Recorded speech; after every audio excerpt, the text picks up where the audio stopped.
Assalamualaikum warahmatullahi wabarakatuh. Salam sejahtera, puji syukur kita panjatkan kepada Sang Maha Kuasa, yakni Allah SWT, yang telah memberikan kita nikmat iman dan nikmat kesehatan, sehingga kita semua bisa berkumpul pada mata kuliah ilmu alam dasar ini. Sebelumnya kami mengucapkan terima kasih kepada dosen pengampu ilmu alamiah dasar ini yang telah memberikan izin atas perkuliahan kali ini. Kami dari kelompok 6 akan membahas tentang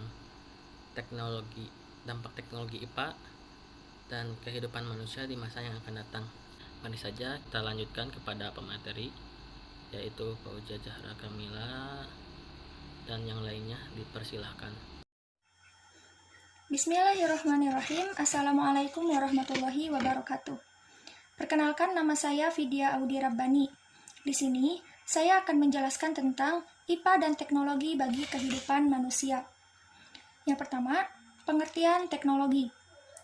Menurut Iskandar Ali Syahbana mendefinisikan bahwa teknologi adalah cara melakukan sesuatu untuk memenuhi kebutuhan manusia dengan bantuan akal dan alat, sehingga seakan-akan memperpanjang, memperkuat, atau membuat lebih ampuh anggota tubuh, panca indera, dan otak manusia.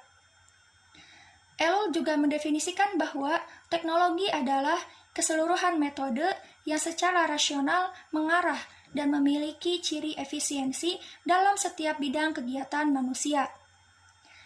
Pengertian teknologi secara umum dapat diartikan sebagai proses yang meningkatkan nilai tambah, digunakan dan dihasilkan untuk memudahkan dan meningkatkan kinerja. Teknologi diciptakan untuk menghasilkan manfaat, namun juga memungkinkan digunakan untuk hal negatif. Lalu yang kedua, teknologi dan IPA. Ilmu dan teknologi selalu sering menunjang sehingga dapat maju dengan pesat. Pada dasarnya, ilmu pengetahuan tanpa adanya suatu teknologi, maka ilmu pengetahuan tersebut tidak akan bermanfaat sama sekali. Dengan ini, ilmu pengetahuan alam tidak dapat dipisahkan dari teknologi agar bermanfaat bagi kehidupan manusia. Keterkaitan antara ilmu pengetahuan alam dan teknologi dapat kita lihat di kehidupan sehari-hari, seperti prinsip pembangkit listrik, mesin-mesin, komputer, penggunaan nuklir untuk kesejahteraan manusia. Semua bidang tersebut merupakan penggunaan ilmu pengetahuan alam dengan teknologinya, sehingga bermanfaat bagi manusia. Walau di sisi lain masih dapat berdampak negatif. Dengan demikian, jelas bahwa ilmu pengetahuan alam tidak dapat dipisahkan dengan teknologi. Lalu yang ketiga, pemenuhan kebutuhan primer. Yang pertama, ada sandang. Mula-mula, pakaian yang dikenakan hanya untuk menutupi auratnya saja. Kemudian, pakaian juga berfungsi untuk melindungi diri dari sengatan matahari dan udara dingin. Kebutuhan manusia yang semakin meningkat mendorong manusia untuk menciptakan teknologi yang dapat meningkatkan mutu dan jenis bahan pakaian. Lalu yang kedua, pangan. Dengan memanfaatkan ilmu pengetahuan alam dan teknologi yang semakin berkembang, manusia dapat menciptakan bibit unggul dengan teknik radiasi, rekayasa genetika, dan sebagainya. Penggunaan mekanisasi pertanian juga membantu manusia dalam mengolah lahan dan memungut hasil panen dengan lebih cepat. Lalu yang ketiga, papan. Fungsi rumah tidak lagi hanya sekedar untuk bertahan diri dari cuaca yang tidak menguntungkan dan berlindung dari sengatan binatang buas, tetapi sudah menjadi tempat tinggal yang memenuhi rasa kenyamanan dan keindahan. Sejalan dengan kebutuhan manusia yang semakin meningkat, terutama di kota-kota besar yang lahannya semakin sempit, maka manusia berusaha membuat rumah tingkat dan menggunakan bahan-bahan bangunan yang ditingkatkan juga kualitasnya. Lalu yang keempat, pemenuhan kebutuhan sekunder. Yang pertama, bidang industri. Alih teknologi dari negara-negara maju ke negara-negara berkembang. Yang kedua, bidang transportasi. Pemenuhan roda memegang peranan penting transportasi, karena dengan roda yang bentuknya bundar dapat diperlukan gerakan-gerakan yang mudah. Kemudian lebih dipermudah lagi dengan digunakan binatang penarik sehingga beban manusia semakin ringan. Setelah ditemukan mesin yang dapat menggerakkan roda, maka transportasi bukan hanya lebih ringan, tetapi juga lebih cepat. Lalu yang ketiga ada bidang komunikasi. Dengan ditemukannya satelit telekomunikasi, kebutuhan manusia semakin terpenuhi untuk mengadakan hubungan lebih cepat dan murah. Manusia semakin mudah mengadakan hubungan satu dengan yang lainnya. Mungkin cukup sekian penjelasan dari saya. Terima kasih. Bismillahirrahmanirrahim. Saya Fauzia Zahra Kamila Jawahir sebagai pemateri kedua yang akan memaparkan materi tentang IPA sebagai dasar pengembangan. Kemajuan teknologi ilmu pengetahuan secara umum dan ilmu pengetahuan secara khusus tidak pernah lepas dari dorongan keingintahuan maupun hasrat pemanfaatannya. Sejarah perkembangan ilmu pengetahuan tidak menunjukkan suatu garis lengkung yang rata. Sebaliknya, garis sejarah melihat 4 tahap dengan 4 loncatan yang berbeda.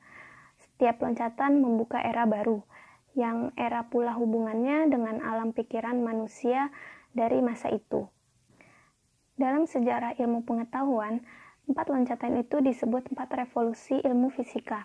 Perkembangannya adalah sebagai berikut. Yang pertama yaitu revolusi pertama. Hasil yang diciptakan dalam era ini adalah suatu pembuktian bahwa sifat alam dapat dilukiskan dalam arti kata diletakkan dalam suatu deskripsi uang jelas dan pasti. Oleh karena itu, dapat diramal secara teliti gerak-gerik benda angkasa, peredaran bintang, munculnya komet, dan sebagainya. Era ini dirintis oleh Isaac Newton. Namun, era ini mulai kehilangan momentum menjelang abad ke-19. Selanjutnya, revolusi kedua. Perkembangan ilmu pengetahuan di era ini dipelopori sarjana-sarjana seperti Faraday. Sedangkan deskripsi teoritis mengenai kemagnetan dan kelistrikan dikembangkan oleh Maxwell. Revolusi fisika inilah yang benar-benar menghantarkan manusia ke zaman listrik. Ilmu pengetahuan modern dalam bidang elektronika juga lahir pada era ini. Selanjutnya, revolusi ketiga. Era ini dimulai pada abad ke-20 dengan ditemukannya secara menyeluruh pemikiran manusia tentang zat dan jagat raya. Di era ketiga, manusia kembali mengarahkan pandangan dan perhatiannya ke dunia astronomi, tetapi melalui pengetahuan dan pengertian yang diperoleh dari eksperimen di laboratorium, kecemerlangan era ini dibawa oleh Einstein yang merumuskan relativitas, Rutherford mengenai atom, Born mengenai kuantum, serta nama-nama yang berkaitan dengan teori kuantum baru seperti Schrödinger, Heisenberg, dan Dirac. Selanjutnya, revolusi keempat. Revolusi keempat dimulai pada tahun 1983 dengan ditemukannya suatu tipe materi baru yang disebut partikel Anderson. Dipelopori penemuan Anderson dengan pertolongan peralatan-peralatan besar, siklotron, akselerator, dan sebagainya. Menjelang akhir dasawarsa 50-an, tidak kurang dari 30 partikel baru ditemukan. Hal ini pada dasarnya sangat mengejutkan karena membuat manusia bertanya apa yang mungkin dan apa yang tidak mungkin. Mungkin cukup sekian. Terima kasih. Nah, yang ketiga ini adalah sejarah peradaban manusia dan perkembangan teknologi. Peradaban dan teknologi mulai dari zaman purba sampai dengan zaman modern saat ini selalu mengalami perkembangan. Masyarakat purba antara 4 juta tahun sebelum Masehi sampai kira-kira 20.000 sampai 10.000 tahun sebelum Masehi itu mengalami perubahan peradaban dan teknologi. Pada zaman purba, manusia menggunakan alat-alat yang dibuat dari batu, tulang hewan, tulang manusia, dan tempat tinggalnya pun di gua-gua. Setelah beberapa ratus tahun kemudian, teknologinya telah berkembang dan membuat alat baru dari bahan tanah yang dibakar. Berdasarkan analisis dari Alvin Toffler tahun 1980, sejarah umat manusia dibagi kepada 3 gelombang, yaitu yang pertama ada gelombang ke-1 tahun 8000 sebelum Masehi sampai 1700 sebelum Masehi yang menggunakan baterai alamiah. Manusia menggunakan sumber daya alam yang bersifat alami, misalnya dari tumbuhan dan juga dari hewan sebagai sumber kehidupannya. Pada zaman batu lama atau Paleolitikum, kehidupan manusia banyak berada di dalam gua. Dan setelah memasuki zaman batu atau Neolitikum, mulai adanya pertanian menetap.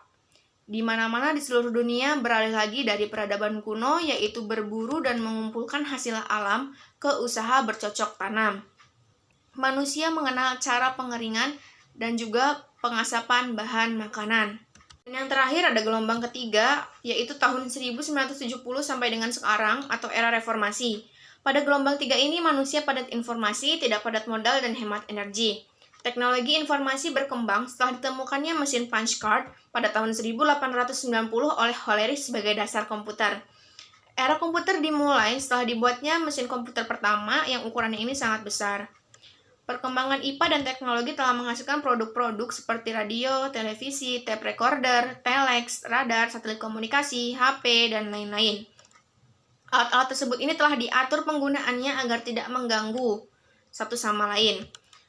Radio merupakan alat komunikasi satu arah di mana pendengar ini dapat memperoleh kemudahan dalam menerima informasi.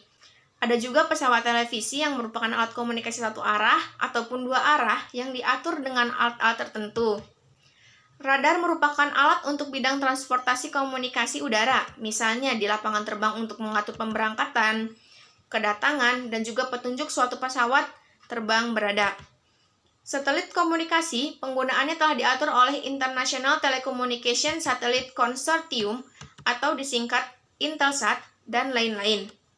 Pada gelombang 3 ini, kita dapat menghemat energi dengan biaya yang murah dengan banyak informasi yang dapat kita peroleh. Bismillahirrahmanirrahim. Di sini saya akan menjelaskan manfaat dan dampak dari ilmu pengetahuan alam dan teknologi terhadap kehidupan.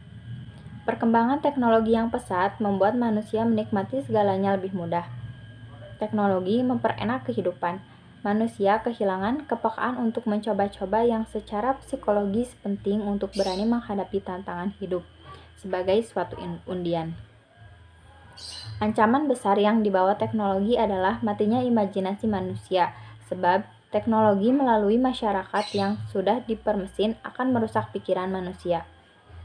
Perkembangan ilmu pengetahuan alam dan teknologi dapat menaikkan kualitas sumber daya manusia, baik keterampilan maupun kecerdasan, karena tersedianya sarana dan prasarana penunjang kegiatan ilmiah, misalnya penemuan teori baru. Meningkatkan kemakmuran materi dan kesehatan masyarakat. Ada dua dampak dari ilmu pengetahuan alam dan teknologi terhadap kehidupan, yakni dampak positif dan dampak negatif. Yang pertama, dampak positif. Salah satu dari dampak positif yaitu bidang pertanian. Pada bidang pertanian, dengan adanya bibit unggul, pupuk, obat-obatan, zat pengatur tumbuh, teknologi pengolahan yang tepat, dan lain-lain telah dapat meningkatkan produksi dan nilai jual produksi pertanian seperti padi, jagung, kedelai, tebu, tomat, kentang, bawang merah, dan lain-lain. Yang kedua, pengelolaan minyak. Pengelolaan minyak bumi semula dikenal bensin, kemudian premium, lalu kita kenal Pertamax. Pertamax lebih baik daripada premium karena mempunyai nilai oktan yang lebih tinggi, sehingga tidak merusak mesin kendaraan yang menggunakan bahan bakar tersebut. Pengolahan minyak kelapa sawit dengan teknologi temperatur dan tekanan yang telah diatur sesuai alat yang digunakan dapat memperoleh hasil yang lebih banyak dibandingkan dengan memakai cara tradisional. Dan masih banyak lagi dampak positif dari ilmu pengetahuan alam dan teknologi. Selain itu, dengan banyaknya dampak positif, kita juga akan menemukan dampak negatifnya. Contoh, suatu pabrik kertas, pabrik gula, pabrik tahu, dan pabrik-pabrik lainnya, limbahnya langsung dibuang ke sungai, yang akan berdampak buruk pada kualitas air sungai, yang mengakibatkan ikan-ikan mati. Kemudian, Kendaraan bermotor yang padat di kota-kota besar seperti Jakarta, Bandung, Surabaya, dan kota-kota besar lainnya sehingga setiap harinya macet. Pembuangan sisa bahan bakarnya mencemari udara di jalan sehingga akan berdampak negatif pada kesehatan pemakai jalan dan pemukim di pinggir jalan. Penggunaan pestisida yang berlebihan pada tanaman sayuran, tomat, cabai, kangkung, kubis, dan lain-lain akan membunuh hewan-hewan berguna lainnya dan mencemari tanah dan air. Perkenalkan, nama saya Fazni Awalia Putri. Di sini saya akan membahas materi mengenai IPA atau Sains dan Teknologi Masa Depan. Bidang teknologi telah mengalami perkembangan yang cukup pesat, seperti mikroelektronik, teknologi bahan, dan bioteknologi. Nah, berbicara tentang mikroelektronik tidak terlepas dari fisika zat padat. Studi Quiteron memiliki sifat switching dan penguatan yang sama dengan semikonduktor yang dipakai komputer dengan volume yang lebih kecil. Pada tahun 1990, volume peralatan elektronik ternyata menyusut cukup besar dibandingkan tahun 1965. Bersamaan dengan perkembangan mikroelektronik, berkembang pula optoelektronik. Serat gelas dapat menyalurkan sinar laser. Pada saat itu juga dikembangkan semikonduktor optik yang dapat bekerja pada areal gelombang antara 0,8 sampai 0,9 mikrometer serta 1,3 sampai 1,6 mikrometer. Nah, yang kedua, ilmu bahan. Ilmu bahan berawal dari Ronald Reagan atau Presiden Amerika Serikat yang membuat Orient Express yang dapat menempuh Washington sampai Tokyo dalam waktu 2 jam. Kemudian, Jepang diberi tugas guna membuat bahan tahan panas dan berat yang tinggi. Polimer matriks komposit atau PMC, metal matriks komposit atau MMC, ceramic matrix komposit atau CMC, dan lain-lain telah dibuat dengan hasil yang sangat memuaskan. Superkonduktor, suatu bahan dapat mengantarkan listrik tanpa rugi yang menyebabkan panas. Nah, yang ketiga ada nanoteknologi. Nanoteknologi pertama kali diperkenalkan oleh Norio Taniguchi pada tahun 1974. Teknologi ini diawali dari penemuan di bidang nanoscience yang memiliki pengertian lebih kepada konvergensi dari fisika kuantum, biologi molekuler, ilmu komputer, kimia, dan rekayasa.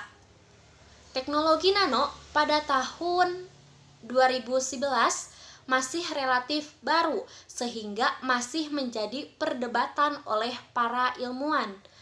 Teknologi nano berpeluang guna memajukan masyarakat dengan bahan dan peralatan baru.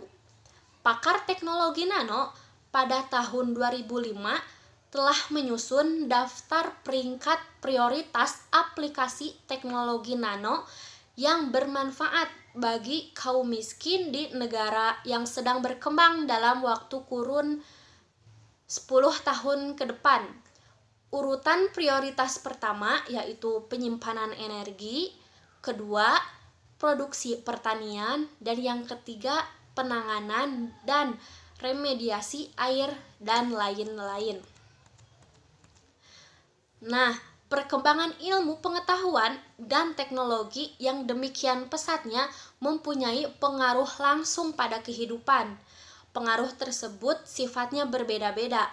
Yang jelas, perkembangan itu mempengaruhi 4 bidang, yaitu pertama, bidang intelektual, yaitu meninggalkan kebiasaan-kebiasaan ataupun kepercayaan-kepercayaan tradisional dan mengambil kebiasaan-kebiasaan baru. Yang kedua, bidang industri dan kemampuan di medan perang. Yang ketiga, perubahan yang dibawakannya pada organisasi-organisasi sosial lambat laun merambat dalam kehidupan politik. Dan yang terakhir, perubahan maupun benturan terhadap tata lingkungan. Mungkin sekian yang dapat saya sampaikan. Mohon maaf apabila banyak kekurangan. Sekian dan terima kasih. Terima kasih kepada teman-teman semua yang telah menjelaskan materi yang sangat luar biasa ini, yang insya Allah kita paham dan kita bisa dapat memahami apa yang telah dipresentasikan. Langsung saja kita simpulkan bahwasannya kehidupan ini tak luput dari teknologi. Teknologi merupakan suatu keharusan pada zaman sekarang ini, sehingga kita tidak bisa apa-apa tanpa adanya teknologi. Dengan teknologi tersebut, banyak dari luar sana menghasilkan para cendekiawan serta para ilmuwan-ilmuwan yang lain. Dengan begitu, teknologi bisa mempercepat dan mempermudah kehidupan yang ada di dunia. Dan mudah-mudahan dengan teknologi ini kita semua bisa menggunakannya dengan baik. Mungkin sekian dari saya. Kita tutup saja perkuliahan kali ini dengan bacaan Alhamdulillahirabbil alamin. Terima kasih kepada semuanya yang telah memberikan waktu luang untuk mendengarkan materi perkuliahan kali ini.